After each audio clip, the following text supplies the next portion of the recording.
চারিপাশে মন উড়িছে কেবল শুকনো পাতার মলিন তুমি আসিলে তার সুখের স্বরূপ হইতে নামি হারানো। বন্ধুরা, ভারতের তামিলনাড়ু রাজ্যের ভেলোর শহর থেকে সামান্য অদূরে তারাম্বারাম রেল স্টেশন। তারাম্বারাম রেল স্টেশন থেকে ট্রেনে উঠেছি আমি এবং আমার পরিবার। যে কম্পার্টমেন্টে আমরা উঠেছিলাম সেই কম্পার্টমেন্টেই দেখা হয়ে গেল আলো কাকির সাথে। আলো কাকি বাংলাদেশের মেয়ে। কথায় কথায় জানতে পেরেছে বাংলাদেশের টাঙ্গাইল জেলার নাগরপুর উপজেলার রান্ধনীপাড়া গ্রামে তার জন্ম হয়েছিল। তার দাদার নাম নিবারুণ সরকার, তার পিতার নাম মনমোহন দে সরকার এবং তার মাতার নাম তারা সরকার। আলো কাকি 7 ভাই বোনের মধ্যে চতুর্থ। আলো কাকি টেংরিপাড়া প্রাথমিক বিদ্যালয় থেকে 5ম শ্রেণী পাশ করেন। এরপর আরোরা কুমেত উচ্চ বিদ্যালয়ে যখন সবে 9ম শ্রেণী থেকে 10ম শ্রেণীতে উঠেছেন, ঠিক সেই মুহূর্তেই 1971 সালের স্বাধীনতা যুদ্ধ শুরু হয়ে যায়। আলো কাকির বাবা ছিলেন টেংরিপাড়া প্রাথমিক বিদ্যালয়ের একজন শিক্ষক। যুদ্ধের সময় তার দাদা দুলাল দে সরকার ভারতে চলে যান। এই দুলাল দে সরকার মূলত একজন সঙ্গীত শিল্পী ছিলেন। তিনি বেতারে স্বাধীনতার পূর্বে তালিকাভুক্ত হয়েছিলেন কণ্ঠশিল্পী হিসাবে, কিন্তু যুদ্ধ লেগে যাওয়ার কারণে তার আর পূর্ব পাকিস্তান যে বেতার, সেই বেতারে আর গান করা হয়নি। তাকে এ দেশ ছেড়ে জীবন বাঁচাতে আশ্রয় নিতে হয়েছিল ভারতে। ভারতে তিনি চলে গিয়েছিলেন এবং তার পথ ধরেই আলো কাকি এবং তার পরিবারের সকলে ঢাকা থেকে বিমান যোগে পাড়ি জমান ভারতের দমদমে। দেশ স্বাধীন হবার পর তিনি আবার বাংলাদেশে এসেছিলেন। তার বাবা কাকা সবাই যখন মৃত্যুবরণ করেন তখন তিনি একা হয়ে পড়েন এবং তার আরেক কাকা ওই সময় দমদমে ছিলেন, সেখানে তিনি চলে যান তার জমাজমি বিক্রি করে। তারপর থেকেই তিনি ভারতের নাগরিক হয়ে গেছেন। এখন তিনি ভারতেই থাকেন।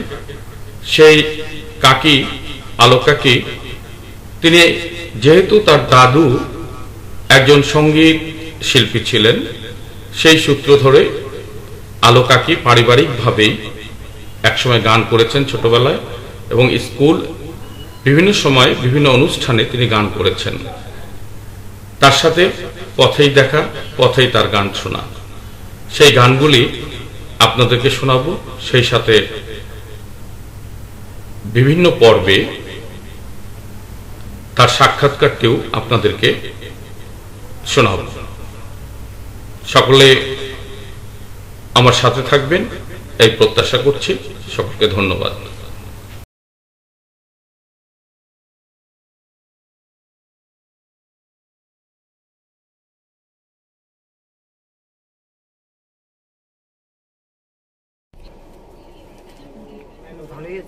ভালো আছেন তো? আপনার সাথে এই যে ট্রেনে চলতি পথে দেখা হয়ে গেল, পরিচয় হয়ে গেল, এখানে এসে আমরা দৈবক্রমে একই কম্পার্টমেন্টে আমাদের জায়গা হয়ে গেছে বলেই আপনার সাথে পরিচয় হলো এবং পরিচয় হতে পেরে আমি নিজেকে খুব ধন্য মনে করছি, কারণ আপনার মতো একজন গুণীজনকে আমি পেয়েছি। তো তো কাকি, আপনার ছেলেবেলার কিছু কথা বলবেন। আপনি, আমি আপনার কাছে যেটা জানতে চাচ্ছি যে আপনার জন্মটা কোথায় হয়েছিল? ওই বাংলাদেশের গাংভ্যালিতে, আমাদের গ্রামে। বাংলাদেশের গাংভ্যালি, আমাদের গাংভ্যালি আপনাদের গ্রামের নাম ছিল। আপনাদের থানার নাম কি ছিল? নাগরপুর। নাগরপুর। জেলার নাম কি ছিল? ময়মনসিংহ। তো পোস্ট অফিস ছিল ভাদ্রা। পোস্ট অফিস ছিল ভাদ্রা। ভাদ্রা। তো যখন আপনি, আপনার জন্ম ওখানে ওই গ্রামটাতে, ওখানে আপনার বাবার নাম কি ছিল? মনমোহন দে সরকার।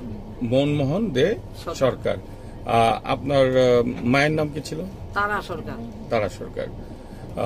আপনার দাদুর নাম কি মনে আছে? নরেন্দ্রনাথ দে সরকার। নিবারণ দে সরকার। নিবারণ দে সরকার। আপনার কয় ভাই বোন ছিলেন? আমরা 1 ভাই 6 বোন। 1 ভাই 6 বোন। চতুর্থ, মানে 4 নম্বরে আমি। 4 নম্বরে আপনি। তো আপনি লেখাপড়া করছেন কি কোন স্কুলে? Agra committee high school. প্রাইমারিটা? Tengripara primary school. বাবা মাস্টার ছিল। আমার বাবা যে মাস্টার ছিল টেংরিপাড়া হাই স্কুল, না প্রাইমারি স্কুল। ও, আপনার বাবা প্রাইমারি স্কুলের শিক্ষক ছিলেন? এবং টেংরিপাড়া প্রাথমিক বিদ্যালয়ে আপনার বাবা মানে শিক্ষকতা করতেন, এবং সেই টেংরিপাড়া প্রাইমারি স্কুলে আপনি মূলত পড়াশোনা করছেন, বুঝতে পারছি। তো আপনার ভাই বোনদের মধ্যে কি গান বাজনা, বা আপনার পরিবারের মধ্যে কি গান বাজনার চর্চা ছিল সে সময়? আমার দাদা করতো, আমার যে ছোট বোন কথা বললো এই বোন করতো, আমার এক বোন মারা গেছে সে বোন করতো, আমি করতাম। আপনার দাদা করতেন? দাদা তো সেই গান করতো। দাদার নাম কি ছিল? দুলাল দে সরকার। দুলাল দে সরকার। আচ্ছা, মাস্টার ছিল। হ্যাঁ, গানের মাস্টার, গানের শিক্ষক ছিলেন, বিভিন্ন জায়গায় গান শেখাতেন। পরীক্ষা দিয়ে এক্সাম হয়ে গেল। আচ্ছা, বুঝতে পারছি। তো আমি আপনার কাছে আরেকটা জিনিস জানতে চাচ্ছি, যেটা সেটা, উনি কি বাংলাদেশ বেতারের শিল্পী ছিলেন? বাংলাদেশ বেতারের শিল্পী ছিলেন, মানে তখন তো পূর্ব পাকিস্তান রেডিও। হ্যাঁ, পাকিস্তান রেডিও। হ্যাঁ, দেশ স্বাধীন আর আগে মানে ও যোগাযোগ করে ওই বেতারে মানে চান্স, মানে সব রেডি হয়ে গেছিল, মানে হয়ে গেছিল, তারপর চলে আসলো, গন্ডগোল লেগে গেল।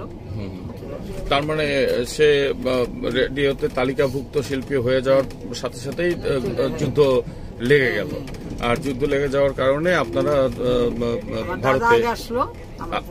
আপনার দাদা আগে ভারতে চলে যায়, তারপরে আপনারা যান। আমরা ওই যে ঢাকা থেকে প্লেনে চলে আসলাম। ঢাকা থেকে প্লেনে চলে আসছে দমদমে। তো আমি আরেকটা জিনিস আপনার কাছে জানতে চাচ্ছি, তো যেহেতু আপনার পরিবারে গান বাজনা ছিল, তো এই গান বাজনা আপনি করতেন না? আমি করতাম। করতেন। তো আপনি কি আমার গানের নেশা ছিল? শুধু গানই করতেন না নাচতেন? না, নাচটা বেশি করতাম না, গানটাই বেশি করতাম। গানটাই বেশি করতেন। আচ্ছা, তো আপনি মূলত কি ধরনের গান করতেন? আমার এমন আমি সব রকম ধরনের গান করতাম। সব ধরনের গান করতেন? নজরুল, রবীন্দ্র, দেশাত্মবোধক, মানে যেটা শুনতাম ভালো লাগতো সেটাই করতাম। সেটাই করতেন? রেডিওতে শুনলে সেটাই করতাম। আচ্ছা, আপনার কি কোনো গানের ওস্তাদ ছিল না দাদার কাছ থেকে শিখেছেন? আমার দাদার কাছ থেকে শিখতাম, নিজে নিজে রেডিওতে শুনলাম সুর, আমি গান শিখে নিলাম এরকম। আচ্ছা, হারমোনিয়াম বাজাতে পারতেন? হারমোনিয়াম বাজাতে পারি, এখনো পারেন? তবলার সাথেই গান? তবলার সাথে গান, আমার দাদা তবলা বাজাইতো, গান করতাম। আপনি গান করতেন। আচ্ছা, তো আপনার কোন তালের উপর গান করতে সবচেয়ে বেশি ভালো লাগতো? কাহারবা, দাদরা, ত্রিতাল? আমি মানে বললাম না, রাগ গানও জানতাম। ও, আপনি ক্লাসিক্যাল গানও জানতেন? আচ্ছা, রাগ, রাগিনী এগুলোর উপর করতেন। তো আপনি নজরুল গীতি করতেন? নজরুল গীতি করতাম, মানে আমার নজরুল গীতি আমার গলায় ভালো সেট হইতো। আচ্ছা, একটা নজরুল গীতি আপনার কাছে শুনতে চাই। একটা নজরুল গীতি শোনান। মানে কত নজরুল গীতি এখন আমার মানে হঠাৎ করে। না না, নয়ন ভরা জল গো তোমার, আঁচল ভরা ফুল, আর মনে নেই। ফুল নেব না, অশ্রু দেব, মানে গানগুলো ভেবে হইয়া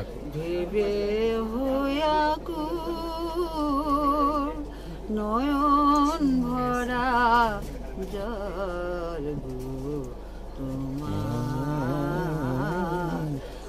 কাঠল ভরা ফুল মালা যখন গাথো তখন পাওয়ার সাজে জাগে মোর বিরহে কাঁদো যখন আরো ভালো লাগে পাওয়ার সাজে জাগে। ফাইন ফাইন ফাইন, মানে গানগুলো খাতা নেই তো। হ্যাঁ সুন্দর গেয়েছেন। হ্যাঁ